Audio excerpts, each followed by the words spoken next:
आज भोकर नगर परिषदेच्या विजयी उमेदवार श्रीमती लक्षटवार वनश्री लक्षटवार या ठिकाणी आहेत. आम्ही त्यांच्या या निवासस्थानी आलो आहोत. त्यांचे प्रतिनिधी सुद्धा सोबत आहे तिथं. तर काय सांगाल ताई, आपण या विजयाबद्दल काय वाटतं तुम्हाला? मी सगळ्या जनतेचे आभार मानते आणि सगळ्यांनी मला सहकार्य केलं, माझी मदत केली आणि सगळ्यांनी आम्हाला सगळ्यांना निवडून आणलं. सगळ्यांचे आभार मानते आणि येणाऱ्या काळामध्ये आम्ही सर्वांची मदत करू आणि 5 वर्ष तिचं सोनं करून दाखवत सनी आम्ही दूर करू.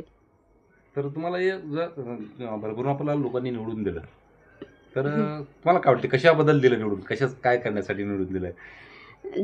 आम्हाला जनतेची सेवा करण्यासाठी आणि त्यांच्या जे काही अडचणी आहेत ते अडचणी आम्ही दूर करून त्यांना सहकार्य करतो. जय श्रीराम. माननीय अशोकराव चव्हाण साहेबांनी आमच्यावर विश्वास ठेवून सर्वसामान्य जनतेचा विचार करून आम्ही सगळ्यांचे कामं करू आणि नाली रोड रस्ते असतील त्यांची सेवा करू. मतदाराचे आम्ही आभार मानतो. तर आपण पाहिलं की या ठिकाणी वनश्री लक्षटवार आणि त्यांचे पती, त्यांचे प्रतिनिधी आहेत. तर या ठिकाणी ज्या वार्डातून ते निवडून येते त्या वार्डाचा नक्कीच विकास करणार असं त्यांचं ध्येय आहे. नमस्कार.